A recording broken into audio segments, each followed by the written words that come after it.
Siyang ka mga gituang mga adik sa tangke Talisay nadakpan sa NBI. Duha ka balay sa gituang mga drug pusher sa barangay Calamba, Dakbayan sa Sugbo, gi-raid sa NBI. Mikon ng krimen sa Dakbayan sa Sugbo sa unang-unong kabuhan, punitandi sa miaging tuig. Kapulisan, aduna nay hulagway sa suspect sa pagpatay sa usa ka pulis sa usa ka tigbakayan. Mga kausaban sa airport, ipatuman alang sa pagpantay batok sa nataptan sa Ebola virus.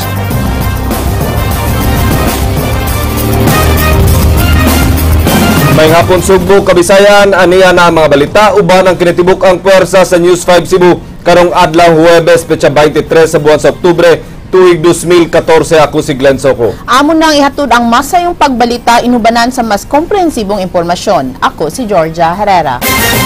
Sugod karong Nobyembre, ipatuman sa Bureau of Quarantine ang mga kausaban sa airport alang sa pag-screen sa mga pasahero nga posibleng magdala og sakit gikan sa Ebola virus. Gipakatapsab nila ang infomercial bahin sa makamatay nga sakit aron masayod ug makalikay sa mong sakit ang mga pasahero. Jinky Bargio, sugin ni The emerging Ebola virus, MERS-2 and Ebola are deadly infectious diseases caused by viruses that may affect a traveler like you. Kini ang unod sa infomercial nga gipakatap karon sa Bureau of Quarantine alang adto sa tanang airline company. Una pa man kini sila mobiyahe mapadomestic man o international. Unod ini mao ang pahimangno sa makamatay nga sakit nga Ebola virus. Mato ni Dr. Terence Bermejo, nihimo na sila og mga precautionary measures aron lang kapugngan ang pagsud sa mga pasyente nga may Ebola virus dinhi sa Sugbo. National from those areas, critical areas, no, nga na health crisis karon. So amo lang siya ibutang as person under investigation nga we will have to send good sa pagway symptoms kay na may checklist tanaw na mo siya asa sigikan ipadagi na mo sila nga tuskuan all the way symptoms ito sa for testing lang. Giklaro ni Bermejo nga niadtong Marso pa sila on heightened alert status. Pagkakaron, gipaabot na lang nila ang ubang hazmat kon hazardous material suit gikan sa kauluhan ug laing duha ka mga thermal scanners. Ipatuman sa Bureau of Quarantine karong Nobyembre ang pipila ka mga kausaban sa airport alang sa kaluwasan sa panglawas sa mga pasahero. So atol siguro sa taas mo screen inigawas sa tube screen na daan aron dili bitaw sila makuan gyud bitaw. Matarong yung screen yun. Jinky Bargio, News 5. Masaligon si Cebu City Treasurer Diwa Cuevas nga iyang malutsan ang 26 ka kaso nga gisangat ni Tomas Osmeña batok kaniya. Leslie Caminari Vistil, sugin limi. So nag-expect kagdahan pang kaso? Yes. It's a young ingon, expect more cases. Ana, okay ra? Pagpanghagit ang tuno ni Cebu City Treasurer Diwa Cuevas kang kanhi Mayor og Kongresista Tomas Osmeña, kinsa mipasa ka kaniya og 26 ka kaso. Andam sa ning atubangon ni Cuevas. Gikatingala sa tresurera kung nganong naapil siya sa away politika nilang Mayor Michael Rama og Osmeña. Ya, mo nagalibog yung ko. Why me? O, ganun ako, unsay ako sa nila. I think, man dyan ko kakumitog kuan against nila. Ngayon silang papirma si Mayor. Nasudtaon ko meaning to say, bala nagmakuan ko, mapirma lang dyan ko. Of course not. Ganang, gitanaw sa na namin, it pass through audit. Gipasabot ni Diwa nga usa ka adverse opinion ang giingon sa usa ka auditor gikan sa COA. Ug kay opinion lang kini, mao nga masaligon siyang di masilutan. We recommend that the accountant will reconcile. Wala jud may we recommend that the city accountant will be be dismissed from the office because they commit to ano, there is none. So I'm very confident nga kanang makakuan ra ko ana kay isa nuli an opinion. Leslie Caminari Vistil, News 5. Dunay igong basehan mao nga ilang ipadayon ang kaso batok sa gilang leader sa kulto nga si Tatay Lolo Apduan. Bisan pa man og mipadapig na sa akusado ang mireklamo sa Provincial Women's Commission. King Perez, sugin limi. Wa mabalaka si Vice Governor Agnes Magpale sa gihimong pagdungog sa giduso nga petition to bail sa gilang Dios amahan nga si Casiano Tatay Loloy Apduhan Jr. Kinsa nagatubang og kasong serious illegal detention sa Toledo City Regional Trial Court Branch 59. Gipasanginlan si Apduhan nga midagit kang Emma Bocapal Nepomuceno o gitanggong siyang panimaysod sa 5 ka tuig. Mitestigo ni adtong Martes si Magpale, di niyang gipasabot ang nahimong papel sa Provincial Women's Commission nga iyang ipanguluhan nga mitabang sa pagpangita kang Nepomuceno. Atol sa hearing, nasayran nga wa na mo kooperar ang nagpatabang nga inahan ngadto ka Magpale. Mama, ang imong sister, anera, uwa pa mo na ako tagda, mahimo sag ikiha ko ninyo. Mahimo sag ikiha ko ninyo, kay wa man ako nagbuhata ang gitugo sa ordinansa nako. Mo lagi na ba? Mahimo, di na ko kasigurado, nagibuhat ko lang yun ang akong trabaho. Uban mo nila ni tatay. Uban ko nila tatay.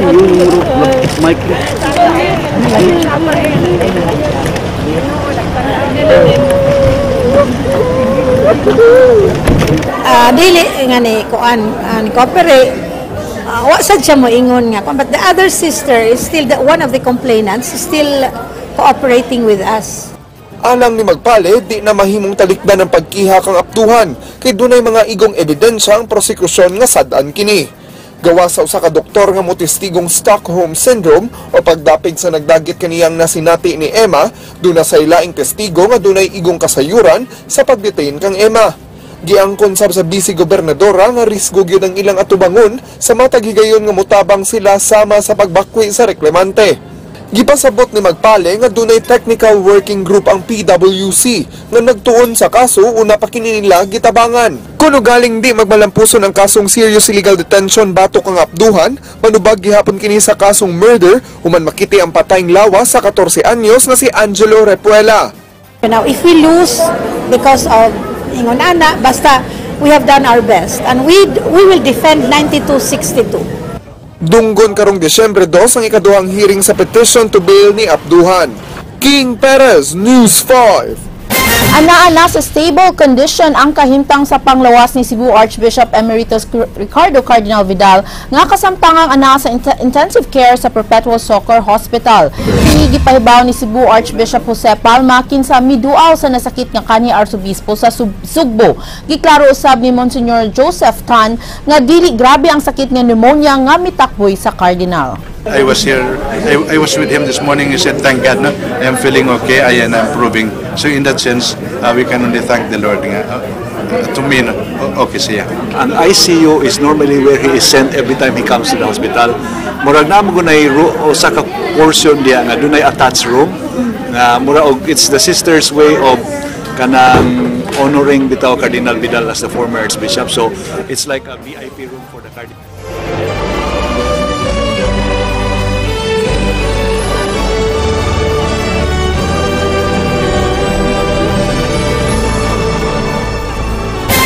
Wa pa'y kumpirmasyon gikan sa Roma kung naapil ba sa schedule ni Pope Francis ang pagsalmot sa International Eucharistic Congress karong tuig 2016 dinhi sa Sugbo.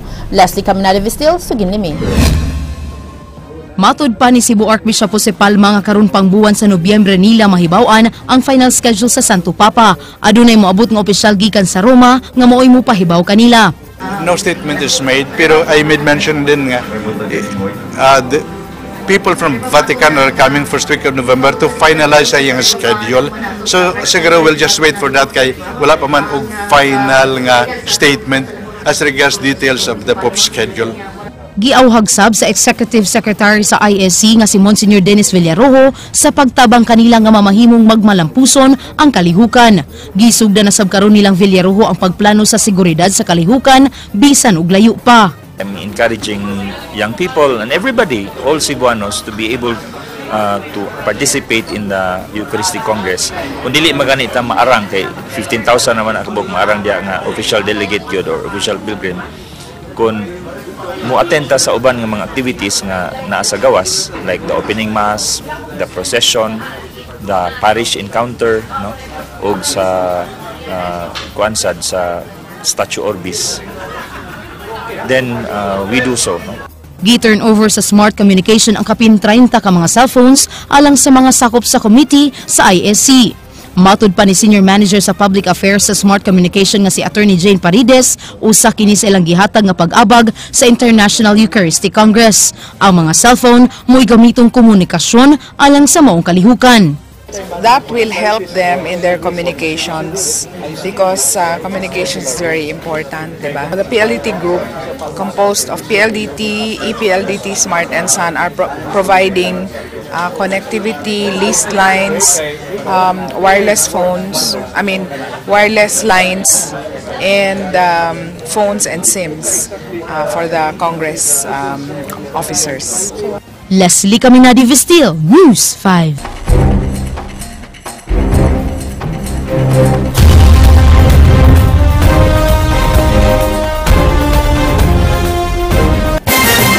Matod sa PDEA 7, sayop ang mga nanggawas nga balita nga minor de edad ang ilang napatay kagahapon sa buntag sa usa ka drug den sa barangay Pulang Bato, Dakbayan sa Subo. Andrea Patenya, Suginlimi.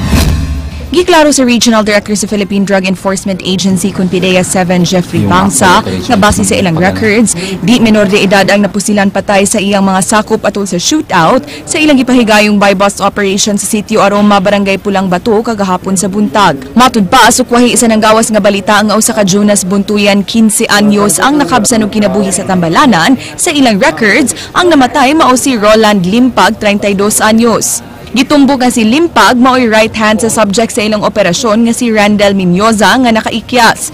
Giingong ang mga suspect mao'y unang namusil kanila, dihang nakabantay nga buy-bust operation ang gipahigayon, mao nga mibaw sila. Pangangkon sa PDEA, wa sila makahibaw kung kinsa ang nakapusil kang Limpag ug nakita na lang kini nilang naghigda og dunay pinusilan sa Nung medyo nakalapit na yung operatiba natin after buying sachet of shabu from the suspect, nung nagbigay tayo ng key na nagkaroon na ng transaction, that was the time na lumabas na rin yung mga support effort ng operating team. When that happened, yung mga suspect natin, sensing na may operations na mangyayari, they started shooting at the attacking elements, which prompted also the operating team to return fire. Sa death certificate ni Limpag, nakalatid nga 31 anyos kini ug cardiopulmonary arrest ug traumatic brain injury mao'y gikamatian niini. Samdan sab atol sa shootout ang laing kauban sa subject nga si Giovanni Papas, 30 anyos nga naigo sa Wang Batiis. 33 ka marijuana sticks, 2 ka paketeng shabu ug usa ka kalibre 45 ang nakuha gikan sa drug den ni Minyoza. Gitumbok sa PDEA si Minyoza nga usa ka subgroup leader sa mga drug syndicate sa Dakbayan sa Sugbo ug sa mga silingang lungsod ug mas nakapait pa, mga menor de edad mao'y gamito niini sa pagpa-repack og drogas. Gani duna sila surveillance video sa repacking nga gipakita sa mga tigbalita apan wa sila manghatag og kopya ug wa sa pagkahuai og video sa cameraman. It has been a long practice of a drug syndicate to utilize minors for reason na hindi natin pwedeng ikulong yung mga minors, di ba? So matagal na itong ginagamit, which is why talagang medyo mas mabigat yung parusa dun sa mga sindikato na gumagamit ng minors. Nadakpan sa maong drug den ang drug user nga si Reswin Layson ug matud sa iyang inahan, dugay na niyang gipahimangnuan ang iyang anak. Pagkataon lang nga, saan kay ko dun siya, dapa, napod ko, mura. Saan tuyo mo dito?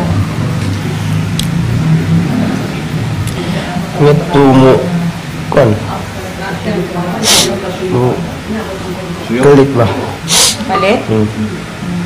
Nakahibaw ko na ibisyo. Ako naging siyang giingnan. Ikaw kahibaw gyud ka nga kanang imbisudlan dili na maayo. Kahibaw kag asa ka paduong ana. Karon ana ni resulta gyud. Andrea Patenia, News 5. Duha ka search warrants giserve sa NBI sa Barangay Calamba ning Dakbayan. Usa sa subject sa warrant nadakpan ug nakuhaan og drugas samtang ang usa nakasibat. Jinky Bargyo, Suginlimi. Sikap na diha ako mo witness sa pag-search nila.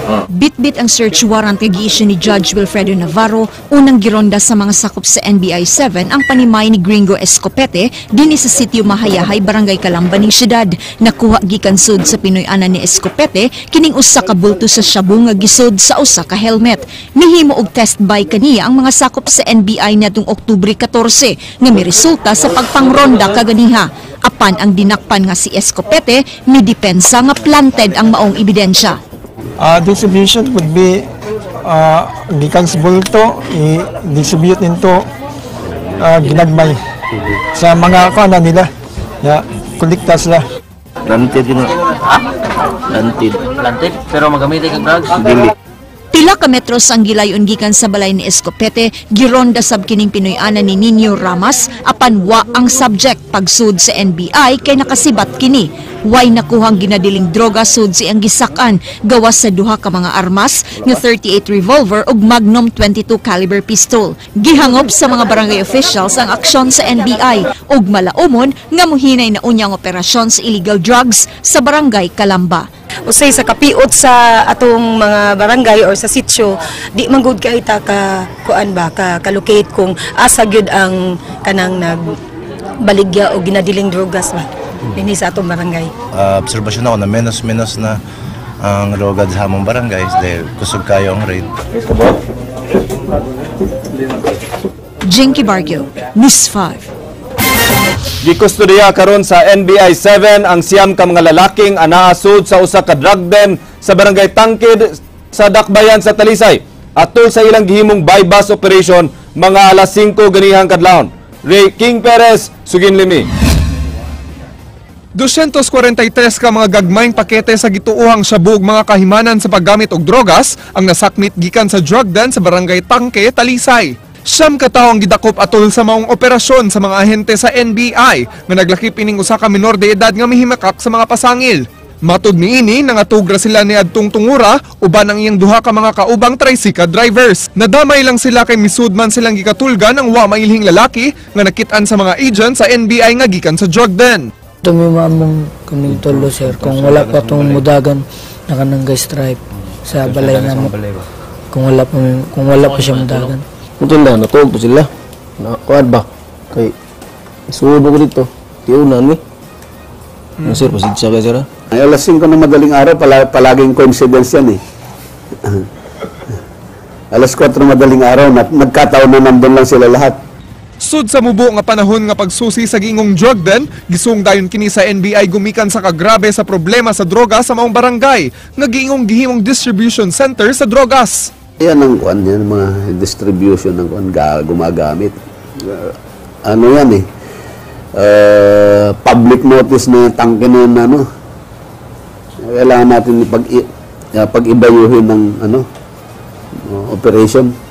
Ipa-drug test sa mga dinakpan aron matino kung migamit ba sila drogas atol sa ilang pagsikop. Kasuhan sab sila kalabot sa pagbisita sa drug den nga dunay multa nga moabot og 200,000 pesos. Lakip nga ikiha kining dinakpan nga minor de edad. Pero papailan natin ang kaso, balang prosecutor na mag-determine. King Perez, News 5.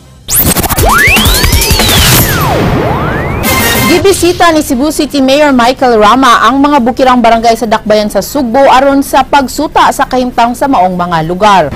Isa sa mga gibisita sa mayor mao ang demo farm sa Sudlon 1. Nakita sa mayor nga dita nang dalan kabukiran labi na ang paingon sa umahan wa pa makonkreto.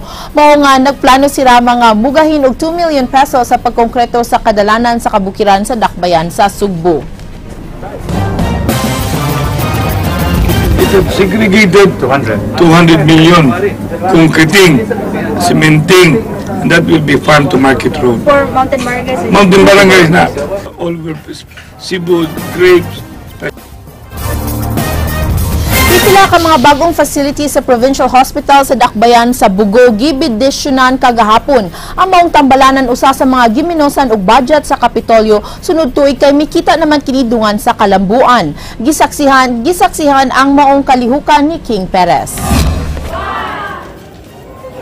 Gibindisyonan kagahapon ng mga bagong facilities sa Cebu Provincial Hospital, Bogo City nga naglakip sa Young Parent Center kundiin ilahi na ang mga batanong inahan nga nag-edad og 19 anyos paubos. Gipakita sab sa mga medical personnel ang ilang Special Healthcare Services Unit kundi nahimutang ang mga kahimanan sa surgical operations.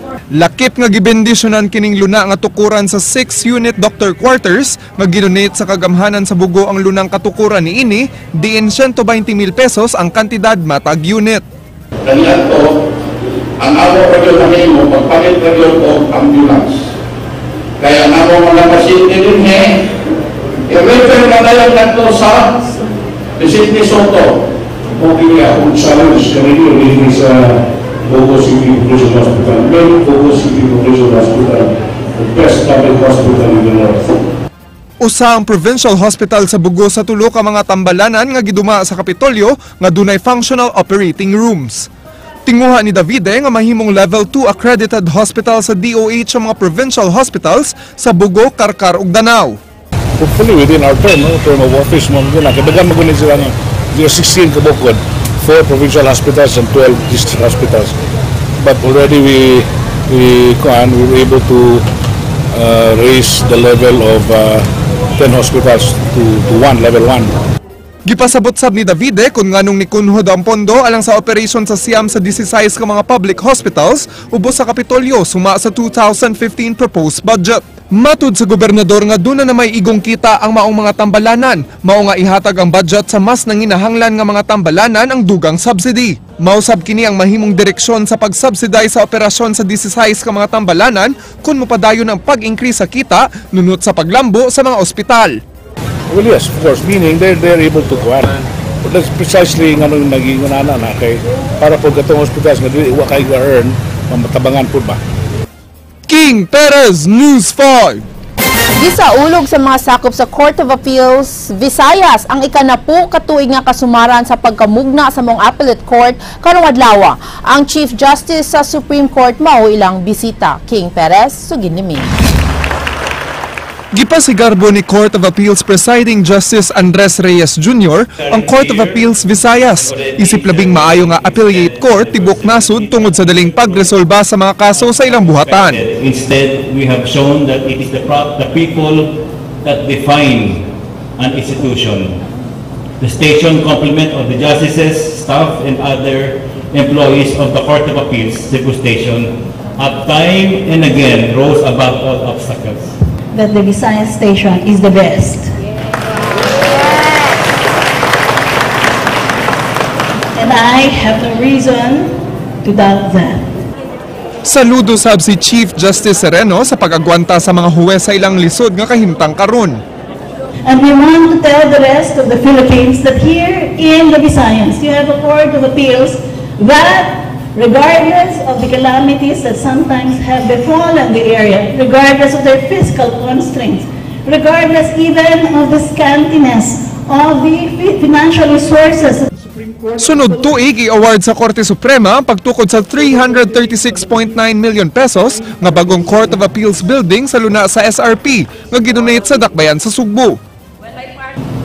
We will be awarding the building of the Cebu Station. A little couple,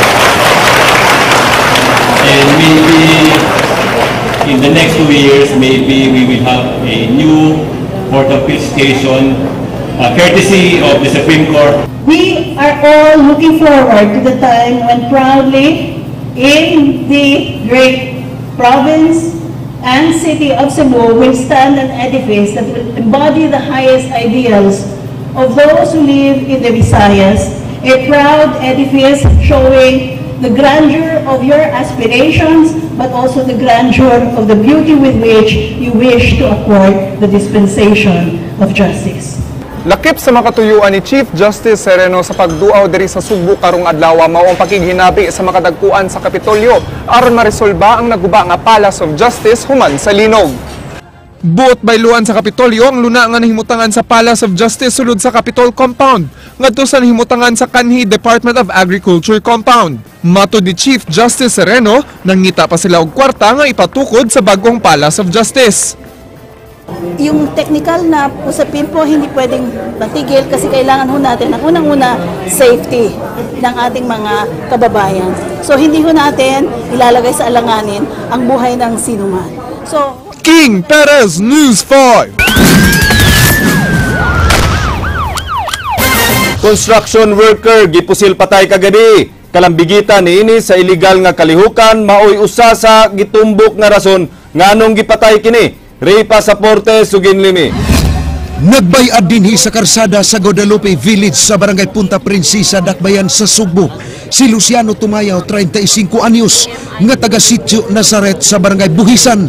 Nakaangkon kini og samad sa ulo gikan sa gituang 22 revolver nga gigamit sa wa mailhing mamumuno. Suway panggitabang sa mga standby ang biktima apan nagkabsan gyud kini sa iyang kinabuhi. O anak dong kay mao pa man na maulit kasbay. Nya mo naman dito na may nagpahibaw nga mao na. Wagi ko ikasaysay ana. Yang iko na sir diha ko na sa sud. Ang butog din nga sud.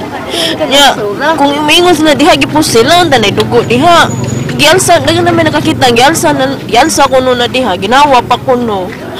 Sa wa pa mahitabo ang krimen, nakit-an ang biktima nga dunay uban nga usa ka lalaking nagmotorsiklo gikan sa Buhisan. Gitugan sa kapuyo niini nga nalambigit sa iligal nga kalihukan ang iyang banabana. Niadto pang wa pa sila mag-ipon. Gani masuko kini kun iya kining tambagan. Ang biktima nagbilin og 5 ka anak sa iyang kapuyo nga si Irene. Kung mutugan ko tinuod, nakakuan dyan na siya. Nakuan na siya, na-appeal na siya. Dali, atong na-trace ko dito, gikan ko dito sa panimalay ni Asaltin Mili sa Bihon. Dito na yung dapita, allegedly, doon na yung mga video karera.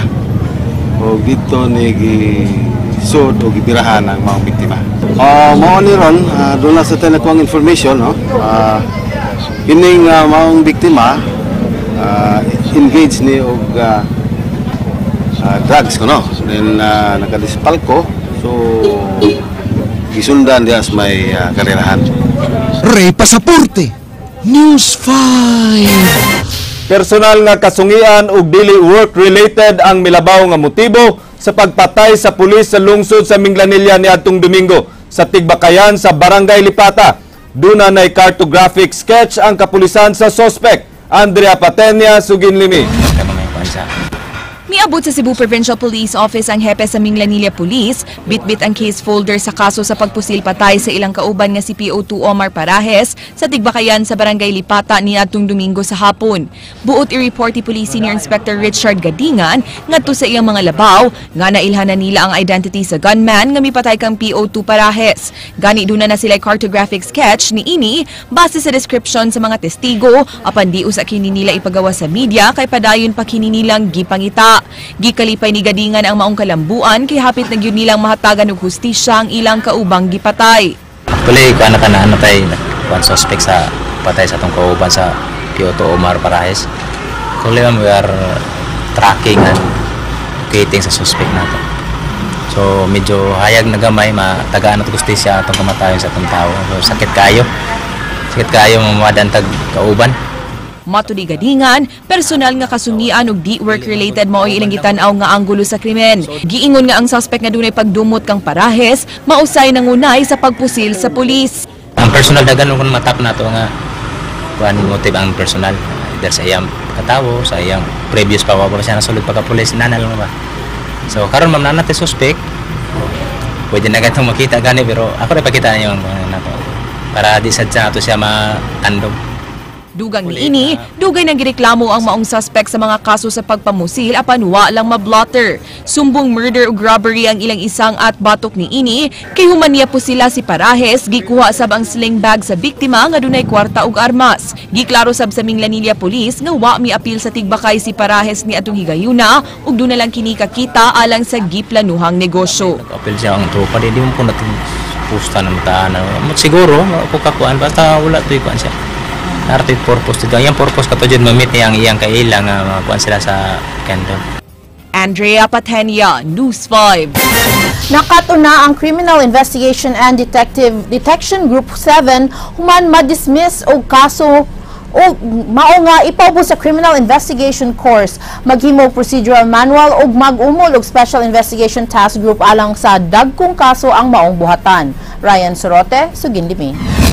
Gumikan sa pagka-dismiss sa kaso nga ilang gipasaka batok kang Bea Ruby Santos kinsa gilambigit sa paggidnap ug pagpatay kang Ella Joy Pique, natagam ni ini ang Criminal Investigation and Detection Group 7. Tugod ni ini, Ipaubo sa subsub nga criminal investigation course ang tanang sakop sa CADG7 din ilang tumong nga mapalambo ang ilang police procedure o evidence gathering. Especially since more than 85% of my personnel now have undergone criminal investigation course schooling.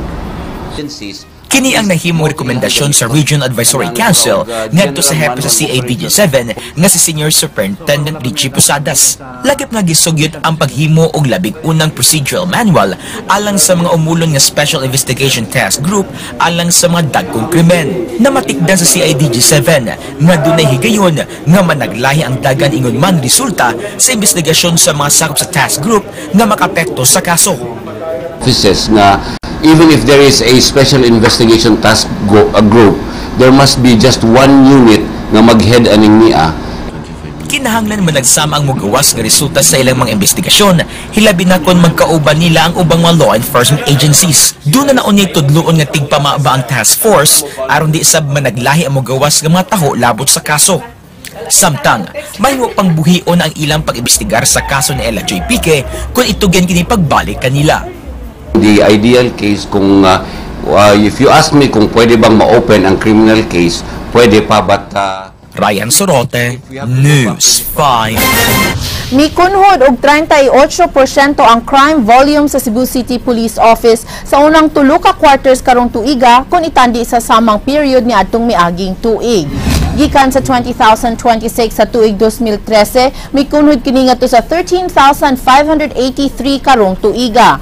Madot ni Cebu City Police Office Director Noli Romana, resulta kini sa hagit ni Mayor Michael Rama sa kapulisan nga mo shape up or ship out. Gingong lakip sa nakatabang sa pagpakunhod sa crime volume mao ang pagpartisipasyon sa komunidad ug ang pagpalambo sa gipatumang police deployment. Apan gipanglantawan ni Romana ang posibleng pagsaka na sa street crimes sa nabiling tulo ka buwan karong tuiga tungod sa pagpahimo sa mga daotang elemento sa holiday season. Apan malaumon sila nga ila kining malikayan, hilabi na nga bag-uhay lang silang gipanghatagan og patrol car sa city government. So, good enough. Dumating na yung mga bagong patrol car natin. Magkakaroon din tayo ng additional personnel. So, in preparation sa last quarter, tamang-tama timing na dumating ito mga ito.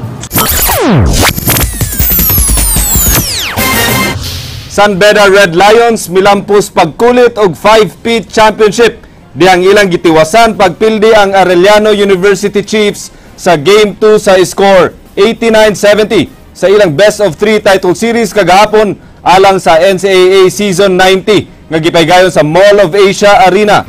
Ang Red Lions mao ikaduhang team sa NCAA nga nakahimog 5-peat human kini mahimo sa San Sebastian College Recoletos niadtong tuig 1993 hangtod 1997. Si Anthony Semerad mao'y nangu sa San Beda sa iyang 30 puntos samtang ang Arellano 15 taud-taud nang wa mahimong kampiyon sa NCAA. Gipanguluhan ni Keith Agovida sa iyang 22 puntos sa nagpadayong PBA Philippine Cup. Midaog ang Meralco Bolts batok sa Barako Bull Energy Cola pinagi sa duha ka overtime sa score 112-108. Sa laing duha pakya sa ilang debut ang Pure Food Star Hotshots human sila ilubong ug maayo sa Alaska Aces sa score 93-73. Ang Pure Foods katapusang nakaangkon og titulo sa Philippine Cup nga kanhi gitawag og All Filipino Conference. Sa wa pa siya mobiya og nag-ilis og ngaan nga Bimeg Llamados. Apan una sab nilang nakaangkon ang pilde sa Philippine Cup sa Season 40.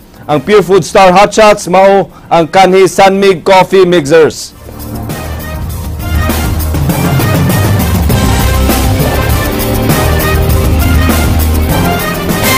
Maukanto ang mga balita sa Aksyon Bisaya kini si Glenn Soco. Daghang salamat ako si Georgia Herrera. Bisan asa, bisan kanusa.